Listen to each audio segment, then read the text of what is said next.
আমাদের বাংলাদেশে তো আমাদের কাছে বুয়েট আছে, বুয়েট ঢাকা বিশ্ববিদ্যালয় আছে, অনেক বড় বড় বিশ্ববিদ্যালয়। আমাদের ছেলেরা চিন্তা করবে ও ঢাকা বিশ্ববিদ্যালয় একটা বিশ্ববিদ্যালয় হইল। মনে রাখবেন, আমাদের রাজনৈতিক অস্থিরতার কারণে আমাদের ঢাকা বিশ্ববিদ্যালয় আপনার নজরে আসতেছে না। এটাকে প্রাচ্যের অক্সফোর্ড বলতো। প্রাচ্যের কি? অক্সফোর্ড। মেধার দিক থেকে হার্ভার্ড আর আমার ঢাকা বিশ্ববিদ্যালয় এক, মেধার দিক থেকে। আমরা থার্ড গ্রেডের না, ফোর্থ গ্রেডের স্টুডেন্ট। আমরা একেবারে আপনি এরকম মনে করেন না জেনারেল, মানে একটা এক্সট্রাঅর্ডিনারি স্টুডেন্ট হইতে হয় না, আমরা তো সেই পর্যায়ের স্টুডেন্ট, একদম জেনারেল। তো আমরা তো পৃথিবীর নামকরা বিশ্ববিদ্যালয়ে পড়ছি, আমাদের ভাষা হতো ইংরেজি না। এখন আপনি হার্ভার্ডে যান, আমাদের ডজন খানিক ছাত্র পাবেন ঢাকা বিশ্ববিদ্যালয় বুয়েটের, যারা ডক্টরেট করছে, ডক্টরদেরকে সহযোগিতা করছে, এবং সোসাইটি ফ্যাকাল্টির মধ্যে নামকরা স্টুডেন্ট। কারণ মেধা যেটা, সেটা আপনি কিনতে পারবেন না কোনো জায়গা থেকে, আল্লাহ আমাদেরকে দান করেছেন। আমাদের বুয়েটের ছাত্রগুলা, এগুলো তো বারুদ। আমি যখন মালয়েশিয়া ইন্টারন্যাশনাল ইসলামিক ইউনিভার্সিটি মালয়েশিয়াতে পড়তাম, one of the most renowned university, আমাকে আজারবাইজানের একটা ছেলে এসে আমাকে জিজ্ঞেস করতেছে, তোমরা খাও কি? আল্লাহ কেন? আমি হাসতেছি। ভাই, এই তোমাদের পোলাপাইনের জন্য একটা স্কলারশিপ পাওয়া যায় না। টিচার অ্যাসিস্ট্যান্টশিপ তোমাদের, গ্রেডের অ্যাসিস্ট্যান্টশিপ তোমাদের, তারপরে আরেকটা কি টিচার অ্যাসিস্ট্যান্টশিপ, গ্রেডের অ্যাসিস্ট্যান্টশিপ, আরেকটা কি অ্যাসিস্ট্যান্টশিপ আছে। তো এই সব তোমরা নিয়ে যাও, তো আমরা কোথায়? আপনারা বুঝতে পেরেছেন কেন? কারণ ঢাকা ইউনিভার্সিটি বুয়েটের আধা স্টুডেন্ট ওখানে, অসম্ভব মেধাবী। কিন্তু আমাদের রাজনৈতিক অস্থিরতার কারণে ইনারা কি করেন? কারণ ইনাদের ছাত্র এখন ধরেন আমেরিকা বা ইংল্যান্ডের লোক, যারা স্থানীয় লোক, এরা কিন্তু মেডিকেল বা এই ধরনের ভালো সাবজেক্ট গুলো পড়তে চায় না, অনেক কষ্ট। তো আলটিমেটলি আমাকে ইমিগ্রেন্ট পিপল নিয়ে আসতে হয় হাই স্কিল ভিসা দিয়ে, ইমিগ্রেন্ট পিপল। তো এখন ইমিগ্রেন্ট পিপল কেন আসবে আপনার কাছে? তো আপনি কি করেন? ওখানে ডিয়াডি করে রাজনৈতিক অস্থিরতা তৈরি করেন। তৈরি করার পরে এটাকে বলে ব্রেইনকে ড্রেইন করা। ব্রেইন মানে ড্রেইনাইজেশন অফ ব্রেইন। আপনি ড্রেইন করে ব্রেইন গুলাকে নিয়ে আসেন এখানে। যেই ব্যক্তি ওখানে, যেমন একটা এমবিবিএস ডাক্তার, আপনারা তো মনে করেন ডাক্তাররা অনেক টাকা নেয়, এটা 10-12 জনের নেয়।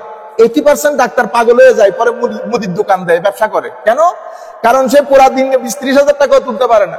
আর রাজনৈতিক নেতা সোলা সাকরা, কোনো আগামাতা নাই, ইতে 2-3 লাখ টাকা দিয়ে গাড়ি দৌড়ায়, তো মাথা খারাপ হয়ে যাবে না এদের?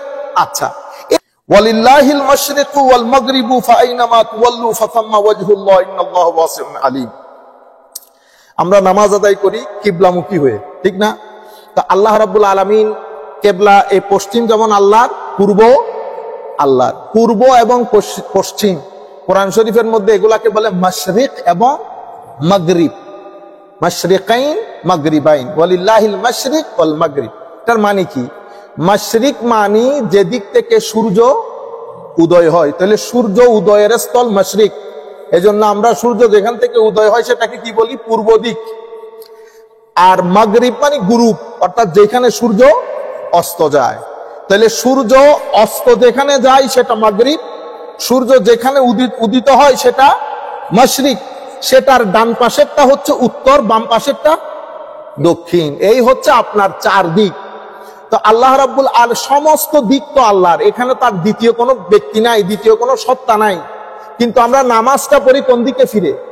পশ্চিম দিকে, কাবাতুল্লাহর দিকে ফিরে আমরা নামাজটা আদায় করি। এখন ধরেন আপনি একটা জায়গা দিয়ে যাচ্ছেন, সাহাবায়ে কেরাম ছিলেন, আমার নবী সাল্লাল্লাহু আলাইহি ওয়াসাল্লাম ছিল, অন্ধকার, তো ঘুটঘুটে অন্ধকার, কেউ কাউকে দেখতেছে না।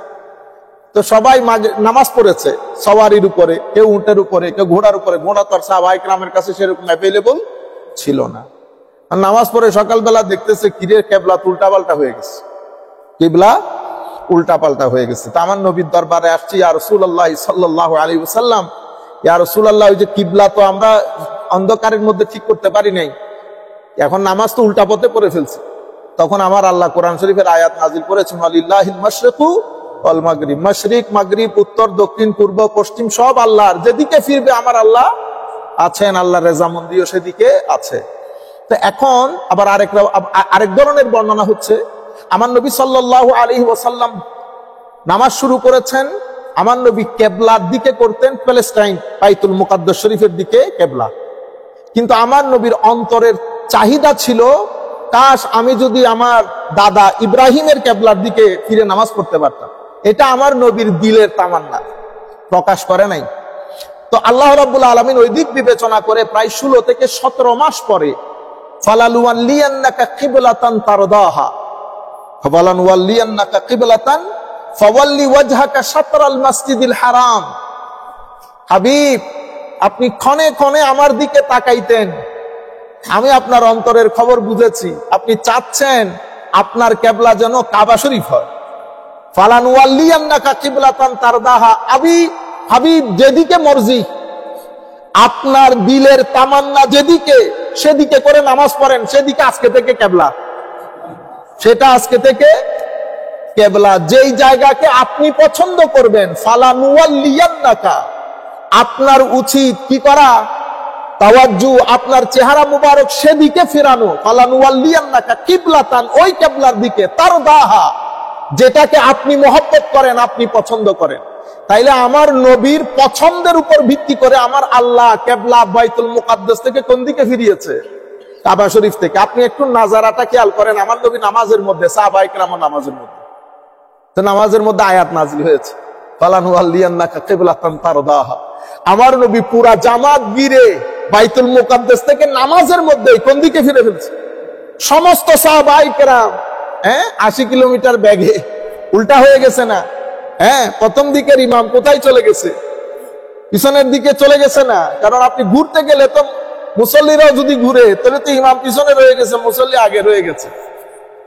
সাহাবায়ে কেরাম, এতগুলো সাহাবী একটা প্রশ্ন করে না, ইয়া রাসূলুল্লাহ, নামাজের মধ্যে ঠাস করে ঘুরে গেলেন, কোনো আওয়াজ নাই, কোনো শব্দ নাই, কিন্তু মুনাফিকদের ভিতরে প্রত্যেক জায়গার মধ্যে একটা ডিস্টার্বিং সোর্স, প্রত্যেক কমিটির মধ্যে, প্রত্যেক অর্গানাইজেশনের মধ্যে, প্রত্যেক মসজিদের মধ্যে এই যে ডিস্টার্বিং একটা সোর্স আছে। লাখ মুসল্লি করতেছে, কারো কোনো সমস্যা হয়নি, কোনার মধ্যে পট পট পট। আরে বেটা, যেটা মজলিসের মধ্যে বসে কথা বলতেছে সেই ব্যক্তি যতটা কিতাব দেখছে অতটা মুড়ি ছানা সুরো খাও নাই তুমি। আপনারা বুঝতে পেরেছেন? আদব আছে প্রত্যেক কিছু। আদব কি? যিনি এখানে বসে আপনাদেরকে পড়ান, ওনারা আপনার শিক্ষক। ওনারা কি? আমরা আমাদের মসজিদের যিনি হাফেজ সাহেব ছিলেন, ওনাকে আমি শেষ বয়স পর্যন্ত পা ধরে সালাম করতাম। আমার যারা আমাকে মহব্বত করেন তারা চিন্তায় করে যেত, ইমাম সাহেব মসজিদের ওনাকে পা ধরে সালাম করে কেন? কারণ আমার আলিফ বা তাসা ওই ইমামের কাছে। আমি পরে না কি হয়েছি না হয়েছি, আদৌ যদি কিছু হয়ে থাকি, কিন্তু শুরুর মাসলা মাসাইল তো আমি ওই ভদ্রলোকের কাছে শিখছি। তাইলে উনি কি হইলেন আমার এখন? উস্তাদ। এই জন্য আমরা কোন উস্তাদের সাথে, একদম ক্লাস 3-তে যে ভদ্রলোক পড়িয়েছেন, কোনোদিন এমন হয় নাই উস্তাদ দেখেছি শুধু এমনি সালাম দিয়েছে, কোনোদিন হয় না। আমরা অবশ্যই পা ধরে সালাম করি উস্তাদের। উস্তাদের কদম বুঝি, মা বাবার কদম বুঝি না করলে আর কদম কার চুমাই দিবে? কদম চুমা দিতে হয়, আমরা তো এমনি এমনি করি, এটাকে কদম বুঝি বলে না। কদম বুঝি মানে কদমের মধ্যে চুমা দেওয়া। আপনারা বলবেন হুজুর মাথা ঝুঁকাইলে তো শিরিক হয়। মাথা ঝুঁকাইলে শিরিক হয় না। আমি আপনাদেরকে কালকে কি বলেছিলাম? সিজদা হচ্ছে ওয়াদউল জাবহাতে আলাল আরদ, জমিনের মধ্যে আল্লাহর ইবাদতের নিয়তে মাথা রাখা, এটাকে সিজদা বলে। আপনারা বুঝতে পেরেছেন? তাইলে উস্তাদ, এটা আপনারা মাথায় রাখবেন সব সময়। এবং আমরা আমাদের সন্তানদেরকে শিক্ষা দেব উস্তাদের তাজিম। যেমন স্কুল থেকে আমার ছেলেরা আসে, আমি অনেক প্যারেন্টস কে দেখেছি, ছেলেরা বলে না today this happen, that happen. এখন আপনারা বলেন আচ্ছা ঠিক আছে, কালকে গিয়ে জিজ্ঞেস করবো না, এটা বলবেন না। কখন বলবেন? শিক্ষক অলওয়েজ রাইট। যখন দেখবেন কোনো অসুবিধা, সেটা আপনি নিজে নিজে আপনার ছেলে সন্তানদেরকে না জানিয়ে স্কুলে গিয়ে যা করার করবেন, কিন্তু সন্তানরা যেন জানতে না পারে। কারণ আপনার সন্তান যে প্রত্যেকদিন স্কুলে যাচ্ছে, গ্রেড 2, গ্রেড 3, অনেক কিছু শিখতেছে না। এই ছেলে ডাক্তার হয়ে গেছে একদিন, আপনি করছেন, সে কিন্তু স্কুলে টিচাররা দিনকে রাত, রাতকে দিন করেছে না। আমরা জিনিসগুলা ভুলে যাই, আমি বুঝি না কেন 2 সেকেন্ডের মধ্যে উল্টে যায়। আপনি উস্তাদের সাথে উল্টাবেন, অমুকের সাথে উল্টাবেন, আপনার সন্তান মানুষ হতে পারবে না। সন্তানদেরকে মানুষ করেন, তাদের পর অনেকের দোয়া লাগে। শুধু ব্রেন দিয়ে কিছু হয় না।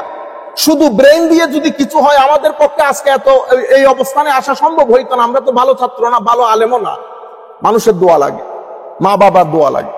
সুতরাং আমি আপনাদেরকে বলতে চাচ্ছিলাম শুরু থেকে যে কিছু জায়গার মধ্যে আমরা মানুষের প্রতি সম্মান দেখানো, উস্তাদের প্রতি সম্মান দেখানো, এগুলোর দিকে খেয়াল রাখবো। লিল্লাহিল মাশরিকু ওয়াল মাগরিব। তো আমার নবী সাল্লাল্লাহু আলাইহি ওয়াসাল্লাম ঘুরে গেছেন। এটা তৎকালীন যুগের যারা মুনাফিক ছিল, মুনাফিক তারা মুসলমান আমার নবীর সাথে নামাজ পড়তেছে, তারা ভিতরে ভিতরে এটা মেনে নিতে পারতেছে না। দেখছো নি, এতদিন পর্যন্ত এদিকে কেবলা করে নামাজ পড়ছে, এখন তো ঘুরে এদিক দিয়ে হয়ে গেছে, এটা কোন ধরনের কাজ হলো? তো কোরআনে পাকের মধ্যে দুইটা জায়গা আমার আল্লাহ বলতেছেন, দুইটা জায়গা যেটা মুনাফিকদের উপর অনেক ভারী হয়ে গেছে, তারা মেনে নিতে পারতেছিল না। একটা হচ্ছে আমার নবীর মেরাজ, আর একটা হচ্ছে কেবলা পরিবর্তন। হ্যাঁ, ওয়ালিল্লাহি ফাআইনামা কি বলে, ফালানওয়াল্লিয়ান্নাকা কিবলাতান তারদাহা ফাওয়াল্লি ওয়াজহাকা শাতরাল মাসজিদিল হারাম ওয়া হাইসুমা কুনতুম ফাওয়াল্লু উজুহাকুম শাতরা বলে কতক্ষণ পরে আমার আয়াতের মধ্যে আল্লাহ রাব্বুল আলামিন ইরশাদ করেন এই কেবলার পরিবর্তন এবং ওয়াজআলনাকা, ওই যে মেরাজ, এই দুইটা মুনাফিকের উপর অনেক ভারী হয়ে যায়, তারা এটা মেনে নিতে পারতেছিল না। তো আমার আল্লাহ বলতেছেন এই দুইটার মাধ্যমে আপনি পেয়ে যাবেন কে হক কে বাতিল, কে আপনার ট্রু সার্ভেন্ট এবং সহচর, কে আপনার পক্ষের লোক না, সেটা আপনি বুঝে ফেলবেন। এটা ইহুদিরা, মুনাফিকরা জয়েন করেছে ইহুদিদের সাথে। ইহুদিরা রাস্তাঘাটে দেখছেন নি অবস্থা, এতদিন আমাদের কিবলার দিকে নামাজ পড়ছে, এখন উল্টা হয়ে গেছে। হ্যাঁ, তখন আমার আল্লাহ কোরআন শরীফের আয়াত নাযিল করে বলতেছেন, হাবিব এদেরকে বলে দেন ওয়ালিল্লাহিল মাশরিক ওয়াল মাগরিব ফাআইনামা তুওয়াল্লু ফাতাম্মা ওয়াজহুল্লাহ। আরে বেটা, মাশরিক মাগরিব উত্তর দক্ষিণ সব আমার আল্লাহর, সবের মালিকানা কার? আল্লাহর। আমার যেদিকে ফিরবেন আমার আল্লাহ আছে, যেদিকে ফিরবেন আমার আল্লাহ আছে।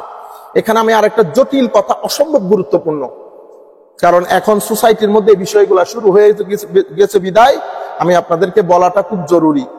দুইটা শব্দ আপনারা শিখবেন, তাজসিম, অথবা তিনটা শব্দ, তাজসিম, তাশবিহ, তানজিহ। তাজসিম এটা জিসিম থেকে, জিসিম মানে শরীর। তাশবিহ আর একটা হচ্ছে তানজিহ, তানজিহ মানে পবিত্রতা।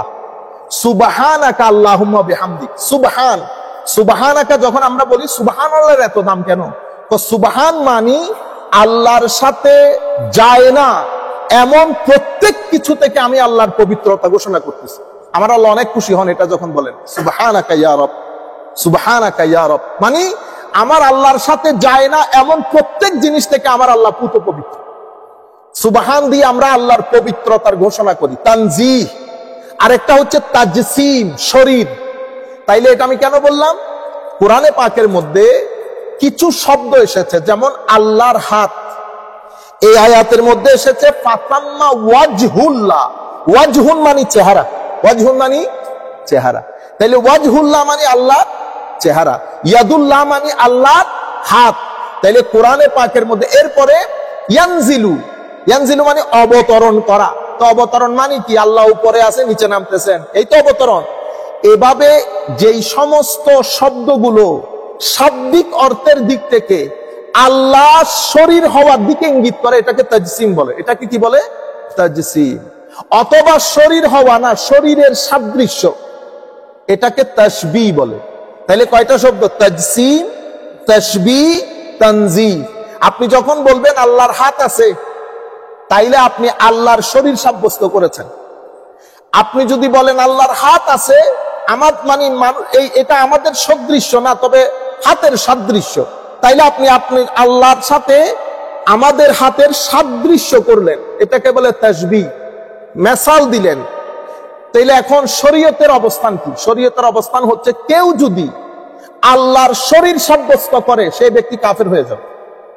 কেন? কারণ শরীর, আমার শরীর যখন বলি তো আমার শরীর কিছু জিনিসের সমষ্টির নাম, ঠিক না? তো আমার কিছু জিনিসের সমষ্টি মানে আমরা আরবির মধ্যে বলি তারকিব। তারকিব মানে কিছু জিনিসের মাধ্যমে আমার শরীরটা গঠিত হয়েছে।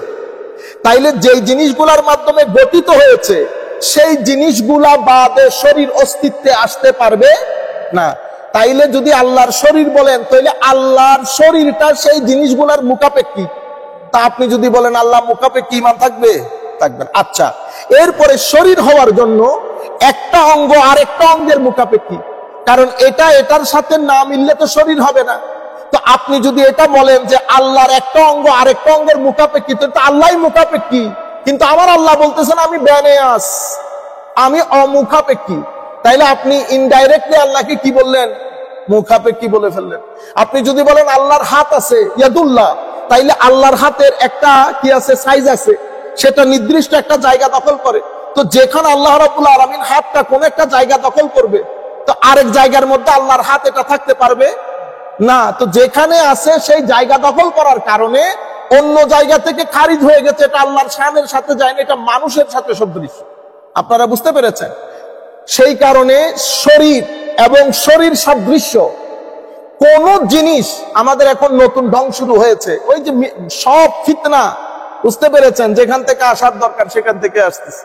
দুই দিন পর পর কোনো আগা নাই মাথা নাই। আপনাদের যদি এত বেশি টাকা থাকে, তেল বেচইয়া টাকা, তো একটা ইউনিভার্সিটি করতে পারেন না?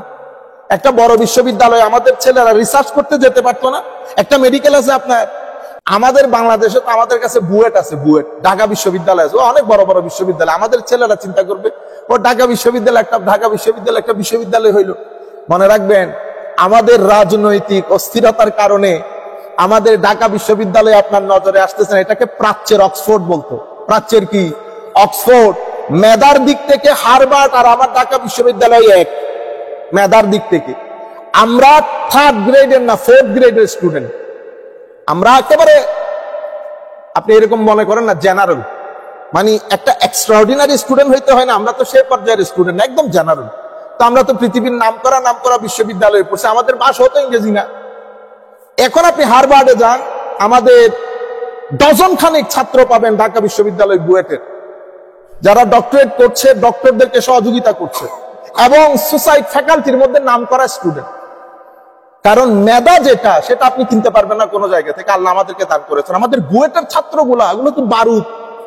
আমি যখন মালয়েশিয়া ইন্টারন্যাশনাল ইসলামিক ইউনিভার্সিটি মালয়েশিয়াতে পড়তাম, one of the most renowned university, আমাকে আজারবাইজানের একটা ছেলে এসে আমাকে জিজ্ঞেস করতেছে, তোমরা খাও কি?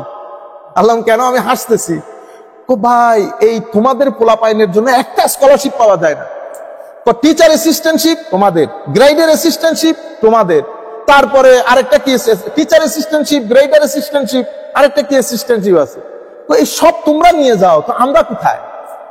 আপনারা বুঝতে পেরেছেন কেন? কারণ ঢাকা ইউনিভার্সিটি বুয়েটের আধা স্টুডেন্ট ওখানে, অসম্ভব মেধাবী। কিন্তু আমাদের রাজনৈতিক অস্থিরতার কারণে ইনারা কি করেন? কারণ ইনাদের ছাত্র এখন ধরেন আমেরিকা বা ইংল্যান্ডের লোক, যারা স্থানীয় লোক, এরা কিন্তু মেডিকেল বা এই ধরনের ভালো সাবজেক্ট গুলো পড়তে চায় না, অনেক কষ্ট। তো আলটিমেটলি আমাকে ইমিগ্রেন্ট পিপল নিয়ে আসতে হয় হাই স্কিল ভিসা দিয়ে, ইমিগ্রেন্ট পিপল। তো এখন ইমিগ্রেন্ট পিপল কেন আসবে আপনার কাছে? তো আপনি কি করেন? ওখানে ডিয়াদি করে রাজনৈতিক অস্থিরতা তৈরি করেন। তৈরি করার পরে এটাকে বলে ব্রেইনকে ড্রেন করা। ব্রেইন মানে ড্রেনাইজেশন অফ ব্রেইন। আপনি ড্রেন করে ব্রেইন গুলাকে নিয়ে আসেন এখানে। যেই ব্যক্তি ওখানে, যেমন একটা এমবিবিএস ডাক্তার, আপনারা তো মনে করেন ডাক্তাররা অনেক টাকা নেয়, এটা 10-12 জনের নেয়। 80% ডাক্তার পাগল হয়ে যায়, পরে মুদির দোকান দেয়, ব্যবসা করে। কেন? কারণ সে পুরা দিন 20-30 হাজার টাকাও তুলতে পারে না। আর রাজনৈতিক নেতা সোলা সাকরা, কোনো আগা মাথা নাই, ইতে 2-3 লাখ টাকা দিয়ে গাড়ি দৌড়ায়, তো মাথা খারাপ হয়ে যাবে না এদের? আচ্ছা, এই ছেলেটা এমবিবিএস ডাক্তার এখানে আইসা যখন ওই যে কি করে রেসিডেন্ট করে, এটা $1 লাখ তো বছরে কামাই করে ফেলতেছে। তো আর যাবে বাংলাদেশে? আলটিমেটলি এটাকে বলে ড্রেনাইজেশন অফ ব্রেন। এভাবে অক্সফোর্ডে বড় বড় বিশ্ববিদ্যালয়ে আমাদের ছেলেগুলা চলে আসে, ওখানে রাজনৈতিক অস্থিরতা থেকে যায়। কিন্তু আমাদের মেধা যেটা আল্লাহ পাকের মেহেরবানি, সেটা আমি আপনাদেরকে আগেও বলেছি, আমাদের মেধার জায়গায় রয়ে গেছে। কিন্তু আপনি দেখেন, এই আমাদের আরব বিশ্বগুলোর মধ্যে একটা ভালো বিশ্ববিদ্যালয় করতে পারে না। কেন আপনারা বিশ্ববিদ্যালয় করতে পারেন না? একটা মালয়েশিয়া করতে পারলো, পৃথিবীর অন্যান্য, আমাদের বাংলাদেশ করতে পারলো, ইন্ডিয়া করতে পারলো, পাকিস্তান করতে পারলো, আপনারা একটা ভালো বিশ্ববিদ্যালয় বানাইতে পারেন না? আপনারা করেন না। আপনারা কি করেন? মাল্টিপ্লাজা বিল্ডিং বানান। তারপরে আপনাদের কুয়েত এয়ারলাইন্স, আপনাদের এমিরেটস এয়ারলাইন্স, এগুলো আপনাদেরকে সুযোগ দেয়। এরা এই কাজগুলা যদি ওয়েস্টার্ন কান্ট্রি করা শুরু করে, আপনি এদের সাথে পারবেন পাল্লা দিয়ে? ইন্না লিল্লাহি ওয়া ইন্না ইলাইহি রাজিউন। আল্লাহ রাব্বুল আলামিন আমাদের হামি ও নাসির হোক। তো আমি আপনাদেরকে যেটা বলতে চাচ্ছিলাম, এখান থেকে এই ফিতনাগুলা গিয়ে বাংলাদেশে পতিত হয়েছে। এখন জিজ্ঞেস করে, আল্লাহ কোথায় আছে? জিজ্ঞেস করেন, আপনাদের মনে হতো আছে আল্লাহ কোথায় আছে? এই প্রশ্নটাই ভুল। কেন? কোথায় এটার সাথে সম্পর্ক জায়গা, কোথায় সাথে কি সম্পর্ক? কোথায় is related to the space. ঠিক আছে? এখন স্পেসের একটা শুরু আছে, একটা শেষ আছে। স্পেস আল্লাহ রাব্বুল আলামিন সৃষ্টি করেছেন। একটা সময় ছিল পৃথিবীতে টাইমও ছিল না, স্পেসও ছিল না। তো আমার আল্লাহ তখন যেমন ছিলেন এখনো তেমন আছে। তাইলে স্পেস হচ্ছে পরের সৃষ্টি। সুতরাং আপনি এখন যদি জিজ্ঞেস করেন আল্লাহ কোথায় আছেন, এটা আল্লাহর সাথে যায় না। কেন? কারণ আমার Allah beyond time and space. যেহেতু beyond time and space, you cannot ask where is Allah. আপনারা বুঝতে পেরেছেন? সেই কারণে আল্লাহর শরীরের সাথে সাদৃশ্য, সবকিছু থেকে আল্লাহ পুত পবিত্র। এখান থেকে শেখ ইবনে তাইমিয়ার সাথে উলামায়ে আহলে সুন্নতে গত 1100 বছর ধরে ইখতিলাফ। ইবনে তাইমিয়া আল্লাহর শরীরবাদী আকীদাতে বিশ্বাস করতেন, যে আকীদাতে ওয়াহাবি আন্দোলনের যে আমাদের সৌদি আরবের যে আকীদা, সেটা একই আকীদায়। সৌদি আরবের মাধ্যমে যত জায়গায় ফাইন্যান্স হয়, বাংলাদেশ, ইন্ডিয়া, পাকিস্তান, শ্রীলঙ্কা, সবাই এই আকীদাটা প্রমোট করে, যেটা আমাদের ছেলেদের কানে এসে পৌঁছায়। এখন আমাদের আর কোনো প্রত্যন্ত নাই, ছেলেরাও বিশ্বাস করে নেই, ঘটনা বোধ এরকমই। ওয়ালিল্লাহিল মাশরিকু ওয়াল মাগরিবু ফাআইনামা তুওয়াল্লু ফাতাম্মা ওয়াজহুল্লাহ। এখন ওয়াজহুল্লাহর মাধ্যমে কোরআনে পাকের মধ্যে যদি আপনি অন্য আয়াতে দেখেন, ওয়াজহুল্লাহ আল্লাহর রাযামন্দির অর্থ ব্যবহৃত হয়েছে। যেমন ইন্নামা তুতিলুকুম লিওয়াজহিল্লাহ, আমরা আপনাদেরকে যে খানা খাওয়াচ্ছি সেটা কি কারণে? লিওয়াজহিল্লাহ। লিওয়াজহিল্লাহ মানে আল্লাহর রাযামন্দি অর্জন। তাইলে ওয়াজহুল অর্থ এখানে আমরা কি করলাম? আল্লাহর রাযামন্দি, আল্লাহর রাযামন্দি। সেই কারণে উলামায়ে কেরাম যেই শব্দগুলো আল্লাহর শরীরবাদী শব্দের দিকে ইঙ্গিত করে, উলামায়ে কেরাম দুইটা অবস্থান রাখে। একটা হচ্ছে এই শব্দগুলো দিয়ে উদ্দেশ্য কি আল্লাহ ভালো জানেন, নাম্বার 1। নাম্বার 2 হচ্ছে উলামায়ে কেরাম আরবি অর্থ, কোরআনে পাক এবং আল্লাহর শান সবকিছু বিচার বিবেচনা করে এগুলোর একটা ইন্টারপ্রেট করে। যেমন এখানে ফাতাম্মা ওয়াজহুল্লাহ, এটার মানে কি? যেদিকে যাবেন আমার আল্লাহর রেজামন্দি, আল্লাহর হুকুম সেদিকে রয়েছে, আল্লাহর হুকুম সেদিকে রয়েছে। যাই হোক, এরপর আমরা শেষ করে দিচ্ছি, ওয়াকালু তাখাযাল্লাহু ওয়ালাদান সুবহানা বাল্লাহু মা ফিস সামাওয়াতি ওয়াল আরদ কুল্লুল্লাহু কানিতুন। এই যে ইহুদি, নাসারা, মুশরিক, এরা সবাই আল্লাহর জন্য সন্তান সাব্যস্ত করে। ইহুদিরা উজাইর আলাইহিস সালাম আল্লাহর কুলা, খ্রিস্টানরা ঈসা আলাইহিস সালাম আল্লাহর ছেলে, আর এই মুশরিকরা এরা বলতো ফেরেশতারা হচ্ছে আল্লাহর কন্যা। বুঝতে পেরেছেন? তা আমার আল্লাহ কি বলছেন? এটা বললে আমার আল্লাহ অনেক রাগ করেন। আমার নবী হাদিসে পাকের মধ্যে ইরশাদ করেছেন, এটা বহুত ভারী হয়ে যায় আল্লাহর জন্য সন্তান সাব্যস্ত করা। তো আমার আল্লাহ বলছেন, ওয়াকালু তাখাযাল সুবহানা সুবহানা বাল্লাহু মা ফিস সামাওয়াতি ওয়াল আরদ কুল্লুল্লাহু কানিতুন। আমার আল্লাহ সন্তান প্রসব করা থেকে বা আল্লাহ সন্তান ধারণ করা থেকে আমার আল্লাহ পুত পবিত্র। বাল্লাহু মা ফিস সামাওয়াতি ওয়াল আরদ, বরং আসমান জমিন সবকিছু আমি আল্লাহর, সবকিছু আমার আল্লাহর দিকে ঝুঁকে থাকে। আচ্ছা, এই যে আল্লাহ সন্তান গ্রহণ করেন না কেন? এটা ইম্পসিবল, আল্লাহ শানের সাথে যায় না। কেন? কারণ সন্তান গ্রহণ করা মানে আমার ওয়াকালু তাখাযাল্লাহু ওয়ালাদা, আল্লাহর সন্তান আছে, তার মানে আল্লাহ ওয়ালেদ। আল্লাহ কি? ওয়ালেদ। তো আল্লাহ পিতা, পিতা থেকে সন্তান, পিতার অংশ, পিতার অংশ। তো যিনি পিতা, পিতার অংশ যিনি, ইনিও ইবাদতের যোগ্য, ইনিও ইবাদতের যোগ্য। সেই কারণে যদি আর আল্লাহ যদি পিতা হন, তো আল্লাহরও ডেফিনেটলি একজন পিতা থাকবে। তো আমার আল্লাহ নিজের পিতৃত্বের জন্য নিজের পিতার প্রতি মুখাপেক্ষী, আর সন্তান প্রসবের জন্য সন্তানের প্রতি মুখাপেক্ষী। আমার আল্লাহ মুখাপেক্ষী হওয়া থেকে পুত পবিত্র, মুখাপেক্ষী হওয়া থেকে পুত পবিত্র। আমার আল্লাহ ওয়ান এন্ড অনলি, আল্লাহর কোনো সন্তান নাই। এই কারণ কেন? তো সন্তান থাকলে সেটা ইবাদতের যোগ্য হতো, এবং সেটা সন্তান বাবার অংশ, সন্তান বাবার অংশ। আমার আল্লাহ সন্তান থেকে, মা বাবা হওয়া থেকে পুত, লাম ইয়ালিদ ওয়ালাম ইউলাদ, না জন্মগ্রহণ করেছে, না আল্লাহর কাছ থেকে কেউ জন্মগ্রহণ করেছেন। আমার আল্লাহর কোনো ডান নাই, বাম নাই, উপর নাই, নিচ নাই। আমার আল্লাহ সুবহানাহু ওয়া তাআলা না টাইম না স্পেস, বিয়ন্ড হিউম্যান পারসেপশন। কিরকম? কোরআন শরীফের আয়াতের মধ্যে আল্লাহ বলেছেন, লাইসা কামিসলিহি শাই ওয়া হুয়াস সামিউল বাসীর। আল্লাহর কোনো মিসল নাই, বাস ফিনিশ। বাদিউস সামাওয়াতি ওয়াল আরদ ওয়া ইযা কাদা আমরান ফাইন্নামা ইয়াকুলু লাহু কুন ফায়াকুন। আমার আল্লাহ বাদি, বাদি মানে আমরা বেদাত শব্দ বলি না, বেদাত এই বাদি থেকে বেদাত। বাদি মানে আমার আল্লাহ আসমান জমিন সবকিছু সৃষ্টি করেছেন কি থেকে? শূন্য থেকে। কোনো মেসাল নাই, এটার কোনো এক্সাম্পল ছিল না, কেউ একজন আর্কিটেক্ট করে দিয়েছেন, এটার উপর ভিত্তি করে আমার আল্লাহ দুনিয়া সৃষ্টি করেছেন, সেরকম না। আমার আল্লাহ বলতেছেন গैर মেসাল সাবেক, পূর্ববর্তী কোন এক্সাম্পল বাদে আমার আল্লাহ আসমান জমিন সৃষ্টি করেছেন। وقال الذين لا يعلمون لولا يكلمون الله تاتينا آية كذلك قال الذين من قبلهم مثل قولهم تشابهت قلوبهم قد بينا الآيات لقوم يوقنون। এরা কি বলে এরা নিজেরাও বুঝে না, এবং এদের পূর্ববর্তী যারা ছিল এরা এই সমস্ত কথাবার্তাগুলো ফাসওয়া বাতুল কথাবার্তাগুলো বলতো। ইন্না আরসালনাকা বিল হাক্কি বাশীরা ওয়া নাযীরা ওয়া লা তুসআলু আন আসহাবিল জাহিম। আমি আপনাকে বাশীর এবং নাযীর করে পাঠিয়েছি, আপনি এগুলা নিয়ে টেনশন করিয়েন না ইয়া রাসূলুল্লাহ। আমি কোন কাফের মুশরিক সম্পর্কে আপনাকে জিজ্ঞেস করব না, আপনি এগুলা নিয়ে পেরেশান হয়েন না। কে কবুল করতেছে কে কবুল করতেছে না, আপনার দায়িত্ব শুধু পৌঁছিয়ে দেওয়া। রয়ে গেল ইহুদ নাসারা, ওয়ালান তাবদানকাল ইহুদ ওয়ালান নাসারা হাত্তা তাত্তাবিআ মিল্লাতাহুম। হুজুর, এই ইহুদ খ্রিস্টান এরা ততক্ষণ পর্যন্ত আপনার উপর সন্তুষ্ট হবে না যতক্ষণ আপনি তাদের অনুসরণ না করবেন। বুঝতে পেরেছেন? যতক্ষণ পর্যন্ত আপনি তাদের টোনে কথা না বলবেন আপনার ডেমোক্রেসি না। যতক্ষণ পর্যন্ত তাদের টোনে কথা না বলবেন আপনার হিউম্যান রাইটস না। এরা যেভাবে ডিফাইন করে আপনাকেও সেভাবে ডিফাইন করতে হবে। সুতরাং ওয়ালান তারদা আনকাল ইয়াহুদু ওয়ালান নাসারা হাত্তা তাত্তাবিআ মিল্লাতাহুম, যতক্ষণ পর্যন্ত আপনি কথায় বার্তায় চাল চলনে সংস্কৃতিতে তাদেরকে অনুসরণ না করবেন তারা আপনার উপর সন্তুষ্ট হবে না। আল্লাহ রাব্বুল আলামিন আমাদের হামি ও নাসির হোক। আল্লাহুম্মা আমিন। রব্বানা যালামনা আনফুসানা